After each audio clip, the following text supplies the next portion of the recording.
সত্য ঘটনায় অবলম্বনে নিম্নলিখিত অভিনেত্রী মেহজাবিন চৌধুরী সিনেমার প্রিয় মালতী মুক্তি পেতে যাচ্ছে ওটিটি প্ল্যাটফর্ম চারদিকে। আগামী 6 ফেব্রুয়ারি রাত 8টায় সিনেমাটি মুক্তি পাবে চারদিতে।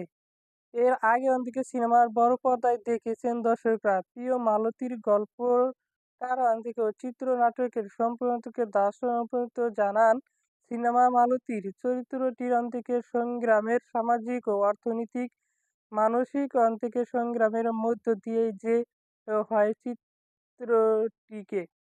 দেশের অনেক নারীর জীবনে এমন ঘটনা আছে, জীবন সংসারের পাশাপাশি পরিচালিত কিছু নিয়মকে প্রশ্ন করেছে পরিচালক। প্রেক্ষাগৃহে সিনেমাটি মুক্তি পায় 2024 সালে 20 ডিসেম্বর।